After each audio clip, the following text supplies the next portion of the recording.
beloved Boss Mike Cervera.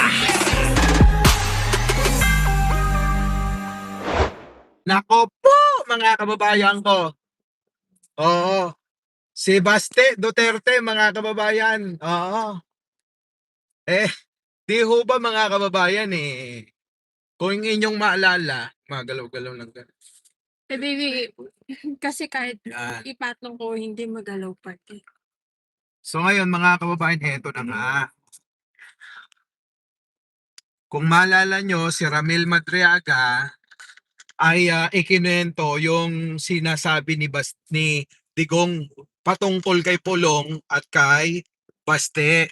Mga kababayan, hindi po ba binanggit na ang tawag ni Duterte kay Baste bading? Mukhang na-insulto yata o napikon.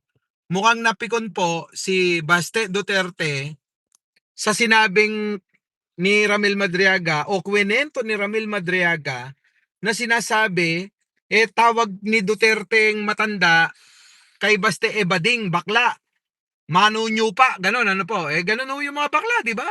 Manu nyo pa. Oo. So, parang na-insulto, mga kababayan. Kaya galit na galit ho si Baste Duterte. Ngayon, mga kababayan, sa sobrang inis o gigil, galit ni netong si Baste, hinamon na suntukan. Oo. Sabi ni Baste, suntukan tayo. Kahit saan. Kahit saan ka naroon, pupuntahan kita. Basta sumagot ka lang. Kung papalag ka, magsuntukan tayo. Para malaman mo kung sino bakla. Ganon. Ngayon mga kababayan ko, ang nangyari, akala siguro hindi siya papatulan ni Ramil Madriaga, no? Sumagot. Nako mga kababayan, sumagot ko. Sumagot si Ramil Madriaga. Call! Idinaan ho yung sulat kaya sa kanyang abogado. Oo. Wala naman hong cellphone kasi at hindi makakasagot sa social media si Ramil Madriaga, hindi po ba? Kaya ayun, mga kababayan, ang nangyari. Oo. Sabi ni Ramil, puntahan mo ako dito. Sa Bagong Diwa. Sa kulungan. Magsuntukan daw sila ron. Ngayon ano kaya ang isasagot ng isang Baste Duterte sa pagtanggap ni Ramil Madriaga ng kanyang hamon na sila'y magsuntukan? Sabi kasi ni Jan Angeles, ganun daw talaga yung mga bakla, mahilig daw maghamon ng suntukan. Oo, pero nanghahawak naman daw ng mga uting yan. Oo, ha? So ayun, ang tanong dyan, kakasa kaya o kakasahan ba ni Baste yung sarili niyang hamon? Pupuntahan niya ba si Ramil Madriaga o ang mangyayari parang General Torre lang yan uli? Ha? Ano ho? Hindi kaya ganon? Baka ang mangyari parang General Torre lang na matapos hamun-hamunin ni Baste Duterte, hindi naman niya sisiputin. Di ba no, mga kababayan? Ganun si Baste kasi may ugaling ganun eh. Hindi naman naninipot. Oo. Mahilig lang maghamon. Pero meron ho ako napansin. Ewan ko kung napapansin nyo ito Parang ang mga Duterte apektadong-apektado kay Ramil Madriaga. Kung si Ramil Madriaga ay isang ordinaryong tao lang, bakit ang Sara Duterte, ang Mans Carpio, ang Pulong Duterte at Baste Duterte ay nanggigigil? No, baby, no? Di ba bakit gano'n? Kung ordinaryong tao lang yan, bakit pa pinapansin ng mga Duterte yan? So, ibig sabihin alam nyo, dahil mga bobo nga itong mga Duterte, mababasa mo na agad sa kanila kung ano yung kinikilos nila at mga reaksyon nila. Ako, basa ko sila na mukhang malaki ang partisipasyon ni Ramil Madriaga sa buhay ng tatay niya. Bakit hindi ho natin tanungin si Bongo? 'Di ba? Si Bongo na lang kung ayaw magsalita ni Sara. si Bongo na malapit kay Digong. Dapat tinatanong yan. Ikaw, Bongo, nakamukha ni Jack Ma. Kilala mo ba si Ramel Madriaga? Ganon. Pero hindi naman nagsasalita si Bongo eh. Play safe na siya. Di ba? Si Bongo hindi nagsasalita. Hindi nga niya binati ko si Ramel Madriaga eh. Bakit hindi ka magsalita, Bongo? Sabihin mo, hindi ko kilala si Ramel Madriaga. Oh, di ba? Kasi ikaw ang malapit kay Digong. Ang pinagtataka namin, nauna pa si Aimee na magsalita at ipagtanggol si Sara Duterte na dapat siya nagtatanggol sa sarili niya kaysa kay Bongo. Di ba? Bongo, magsalita ka. Isa ka pa eh. Medyo Oh. iwas na nga siya, di ba? O ano ba, ilalaglag mo na ba ng tuluyan sila Sara? Ilalaglag mo na ba dahil hindi ka kinuhang vice president? Tsaka si Ramil Madriaga hindi talaga nila kilala. Hindi na para pansinin yun. Yun na nga. Pinapansin nila, nagpapa-apekto sila kasi Yun. Latin rider sila. Yun na nga yung ibig kong sabihin doon. Kung wala talaga sa kanila si Ramil Madriaga, bakit pa nila pinapansin at pinagtutulungan pa nung mag-asawa na tinimanda ng perjury, cyber libel at iba pa?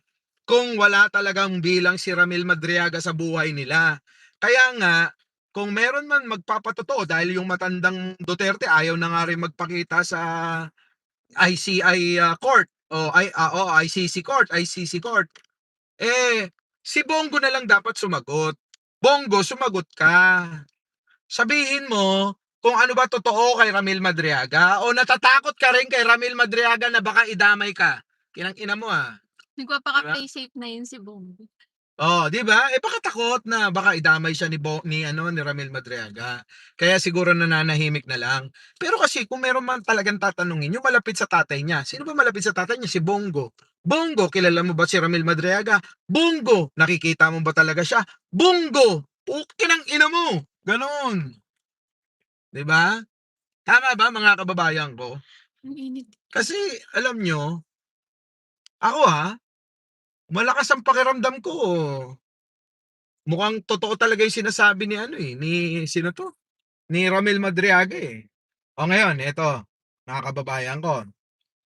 Hinto muna tayo para hindi tayo may LTO. Ganun. Ano? Yan. O, 'di ba mga kababayan? Ito 'yun. Kayo na na kakasa si Baste Duterte dito sa hamon niya. Syempre hindi. Hanggang salita lang. Salita lang yan. Ngayon mga kababayan, kung hanggang salita na naman uli yan, malamang kawawa na naman si Sara Duterte tatamaan na, galaw ng galaw. Nakakanga. Ayan tatamaan na naman si Sara Duterte, mga kababayan ko, na sasabihin ng mga Duterte puro lang salita, puro ngawa, wala namang gawa. Di ba? Ito ngayon mga kababayan, may problema na naman na isa si Baste. Iniimbestigahan ng NBI. Yan. Iniimbestigahan. Ano ba yan? Go na. Oo. Ikaw na kaya? Oo, 'di ba? Ikaw na. Ba't iniimbestigahan si Baste?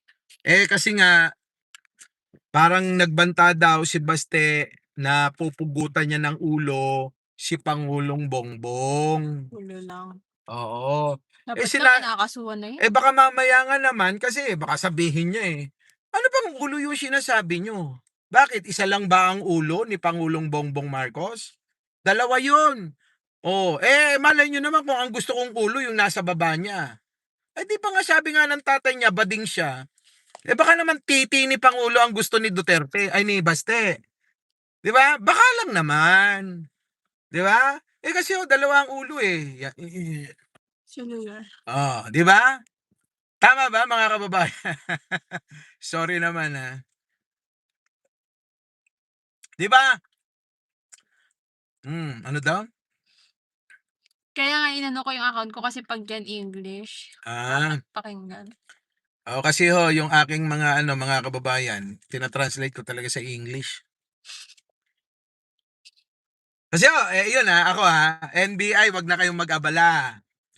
Yung kanyang yung kanyang banta, hindi maliwanag yun Pero kung ikokonekta nyo, yung pong banta ni Basti Duterte na ang kailangan niya lang ay ang ulo ni Pangulong Bongbong Marcos, baka mamaya, yung titi ni Pangulo ang gusto ni Baste. Malay nyo naman kung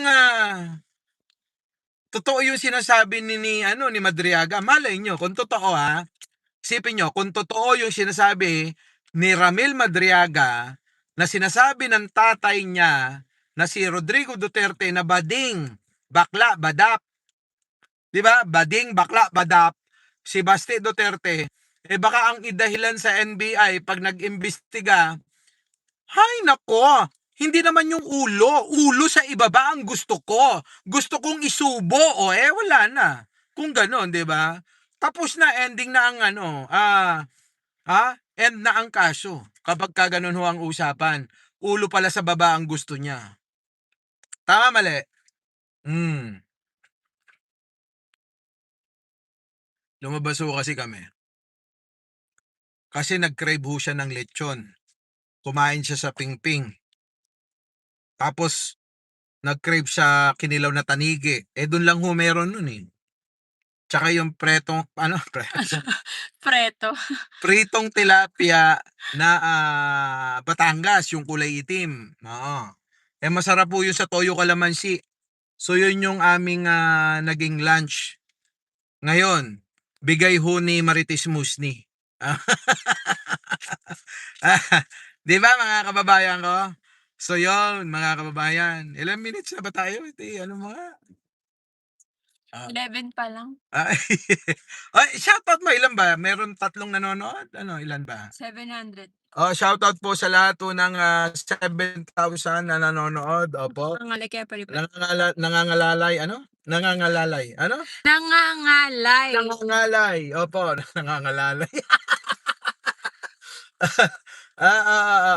So yun, tingnan nyo mga kababayan yung mga ginagawa nito si Baste, no? Nakakatawa na lang no? Ako mga kababayan itong mga paandar ni Baste na panguya-nguya ng chewing gum, humuhugot ho ng lakas doon sa chewing gum. Di ba pagka kinakabahan, ang isang tao anong ginagawa?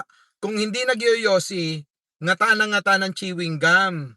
Yun po yung mga palatandaan na kinakabahan.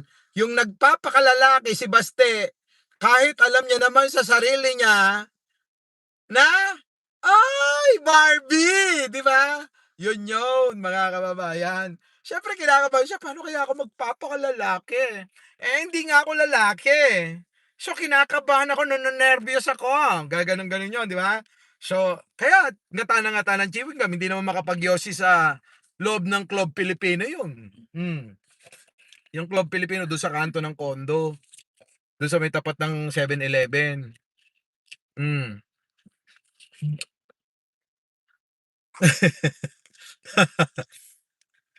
Binabasa mo. Hilig ka magbasa. Itaas mo para tuloy-tuloy. Yan. Shoutout po sa inyong lahat wala ko kami magawa netong si Ako madami. Ikaw. si Miss Jen Angeles, mga kababayan, kasi nga ho, wala siyang pasok. Ewan ko ba? Allowance lang yata kailangan nito pero hindi naman pumapasok. Ang kop niyo mami. No. Sabi ni Big. Kababayan, di ba? Binigyan kita 300 Pesos? Kailan? High school? Ano ba? Nakakainis na pati yan. Inaano pa. Pinangangalatakan mo. Hindi, totoo. Hindi nga, ito nga. Hindi, seryoso tayo. Ito ho nga kay Baste, mga kababayan. Kay Baste, na iimbestigan daw ng NBI ito pong mukhang seryosong banta nga ho ni Baste Duterte na kailangan daw ho yung ulo ni Pangulong Bongbong na para bang gustong pugutan. Mga kababayan ko, mukhang kumukonekta ho doon po sa kwento ni Ramil Madriaga na tila ba ay kahit ho anong mangyari, kailangan talagang makuha nila, umaagaw nila yung pwesto bilang presidente at maging presidente si Sara Duterte at mawala si Pangulong Bongbong Marcos sa kahit anong kaparaanan, kahit pumatay sila, hindi na ho nila iniisip yung kapakanan ng mamamayan. ang mahalaga sa mga Duterte ay yung kapangyarihan. Oh, 'di ba? Regardless kahit sino ang mapahamak, regardless kahit na yung tatay nyo, nanay ninyo, anak ninyo ang mapahamak, magamit nila basta lang ho, maagaw nila ang posisyon sa Malacanang, gagawin ho ng mga Duterte yun. Eh, 'di ba confident naman sila na si Sara mananalo sa 2028? Ayun yung sinasabi Eh, nila. dapat na lang nila antayin yun. Eh paano nga ngayon kasi? Manahimik sila ngayon. Alam mo kung bakit? Nung una confident sila. Kasi hindi pa sumisingaw lahat ng mga baho nila. Maano pa si Duterte dahil sa panggagago niya sa mga Pilipino, inuto-uto niya. Confident pa rin sila hanggang ngayon lalo sa mga DDS, eh. Ilan na lang silang natitira? Yung sa Okta lumabas na. Ilang guhit na lang. 3 guhit na lang ang lamang ni Sara Duterte kay Leni Robredo. Humabol si Leni bigla. And hindi ko naman ma-gets si Sara, gusto mo pala presidente, eh, ba't hindi ka tumakbong president? Hindi, gusto niya agawin lang.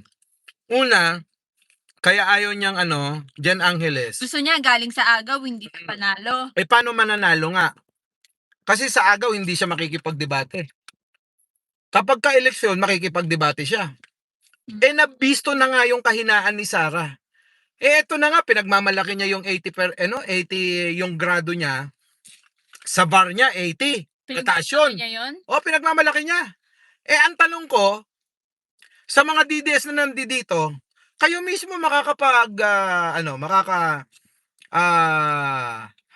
pansin. Tumutugma ba yung 80/80 na grado o 80 na nakuha niya sa bar niya sa kinikilos, sa pananalita, pananalita at gawa? Alam mo yung grade niya, kahit ipagmalaki niya yan ngayon, regardless kung totoo o hindi naman na nagma-matter yan ngayon. Bakit? Kasi mas nagma-matter kung ano yung action niya ngayon, yung ginagawa niya. Kahit pa sabihin niyang 100 yung grade niya nung college siya, kung ganyan naman yung ginagawa niya, magma-matter ba yun? Hindi, kasi hindi nakikita. Yun na nga, kaya ang punto nga, kung kukunin mo yung sinabi ni Ramil Madriaga na si Sara Duterte nga, ay laging sangkot sa gulo, nananakit ng kaklase at struggle sa mga grades niya dahil nga bobo, mahina daw yung ulo niya. Ayon kay Ramil Madriaga doon sa kwento doon sa... Which is totoo naman kasi bago naman magsalita si Ramil Madriaga, mayor pa lang si Sara, nakikita na siyang laging nananakit siya. Ayun na nga. So mukhang tumutugma nga.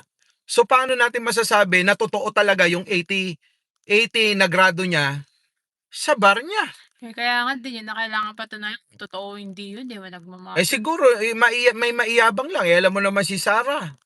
Wala naman maipagmalaki sa sarili niya eh. Baka yun na lang ang maipagmamalaki niya. Ang tanong nga totoo ba na yun talaga yung grado mo o binili mo lang yan o... 'Di ba? Yun ang isipin ng tao ngayon. Baka nga naman binayaran mo lang yan. Kaya ka nakakuha ng grado. Lalong-lalo na nung mga panahon na yan uso yan. Yun meron nga kaming eskwelahan dati Pera muna iho para sa grades mo. Alam ng mga tao yan. Hindi naman lingid sa kaalaman ng mga Pilipino yan Maraming eskwelahan nung panahon ni Cory Ramos. 'Di ba? Mga kababayan, pera muna iho bago yung mataas na grade mo. Hindi kaya ganun ang nangyari kay Sara Duterte? Isipin niyo maigi. 'Di ba?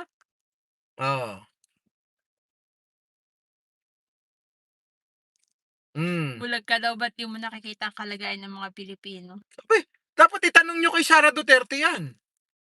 Si Sara Duterte ang dapat tinatanong nyo. Hindi ako bulag, nakikita kaya nga kami tumutulong Kaya nga binenta ko na yung isang sports car namin para itulong 'Di ba? Ito na lang natitira, baka gusto nyo bilhin. Bilhin nyo na para maitulong natin 'Di ba? Ito tong Kia Pride Pakita mo nga. Yucks naman, gagalaitin lang ang sabihin galing sa maleta. Alam mo naman. Sino bang nabibigyan ng maleta? Di ba si Martin Romualdez? May nag-comment pa dito, hindi ba kayo nahihiya niya pinagpalit niyo dignidad niyo sa pera? Oh, nasaan ang ebidensya mo? Nagsasalita o lahat ng sinasabi namin dito is opinion lang. So, saan banda dun ang binebenta namin ng dignidad? Tama. 'Di ba? So, 'pag nagsalita ka ng opinion mo, Binenta mo na yung dignidad mo. so ang gagawin natin mananahimik na lang tayo. Baka DDS yan. Doon sa aming barangay ay may salitang naimbento. Salitang kabaliktaran, kaya ikaw, kung DDS ka, linisin mo na yung tenga mo. Pag sinabi kong DDS, ang ibig sabihin, paki-comment nyo. Alam nyo na kung ano. Ganun lang yun. Ito mayroong ano pa dito, tumutulong, pasikat para kumita. Alam nyo guys, isa pa sa mga toxic na mga Pilipino, 'pag may nakikita silang tao na merong mga bagay na mga luxury goods, tapos pinagyayabang nila online, ang daming nagagalit na pasikat, pasikat. Guys, pinagtatrabahuhan nila yan, pinaghihirapan nila yan. So ano naman kung ipagmalaki nila yan? Deserve nila yun. Baka DDS nga kasi. 'Di ba? Ganun naman talaga yung mga DDS. Pag tumulong ka, pasikat ka. Pag di ka tumulong, hahanapin, may naitulong ka na ba? Ganyan kayo kabobo, mga putang ina nyo. 'Di ba? Kapag ka tumulong ka, hindi mo pinapakita, sasabihin nila, nakatulong ka na ba? Kapag tumulong ka, sasabihin nila, pasikat ka. Saan kami lulugar sa gusto nyo? 'Di ba? Mga kabobohan nyo talaga, Kung oh. tutulong ka na lang daw, wag mo na ipagkalat. Hindi naman niya Oy! Hindi ko pinagkakalat. Meron ba kayo nakitang binidyo ko na tumutulong ako? May pinakita na ba ako na meron akong mga tinutulungang mga institusyon? May nag-comment pa dito, yaman niyo saan kaya galing yabang mo gonggong. Mike Circular is a businessman bago pa siya maging content creator. Oy, mag-research ka bago ka bumuka ng bunganga mo. Hindi ko sinabi porke barbero ko, literal na barbero ako. Barbero talaga siya. Barbero talaga ako. Stylish siya eh. Kung sinabi ko na ako'y Grab driver, literal na Grab driver ako. Di ba? Sarap bugonggongin talaga mga DDS, no? Ano? Wait lang. Tagal ni Jen Angeles Gusto niya yung mga basher basahin. Meron kasing kanina pa nagko-comment dito, 10K daw allowance ko sa kanya eh. 10K? Sino? Kasi tandaan yung lahat ng binoto ko panalo kaya Sara.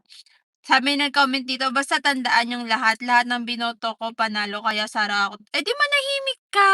Oo. Kung Sara ka pala 2028, ba't nandito ka tapos nangingialam ka? Oo nga, bakit mag-live ka, sabihin mo, Sara,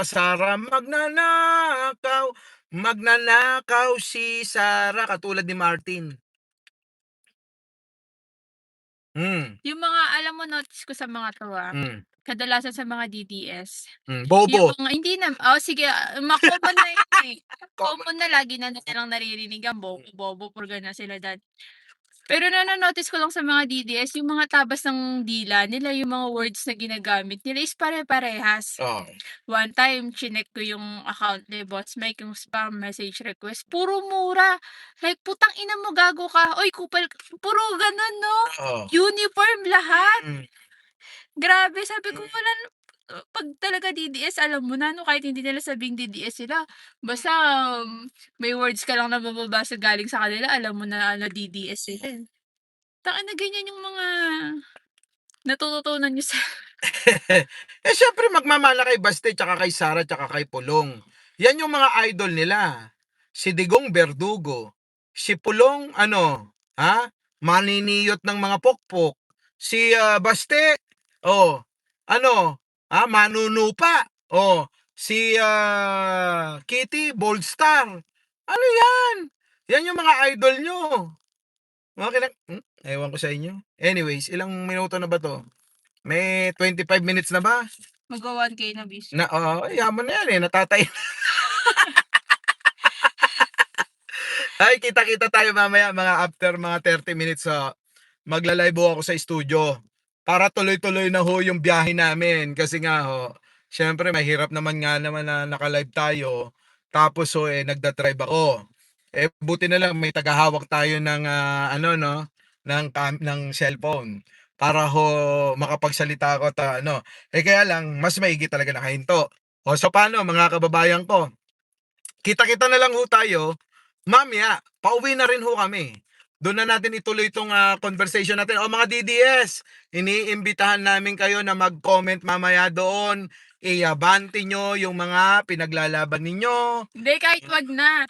Kasi kapag nanonood pa yung mga DDS sa channel mo, magagalit lang lang yan sobra, atakin, baka mamatay, kasalanan mo pa. 'Di ba? Hayaan mo na silang Sobra ka naman. mainit Oo, ang panahon ngayon, 'di ba? Laging mga galit. Akala mo mm, mga inaaway. oo nga. O sige na, babay na. Love you. Our beloved Boss Mike Cervera.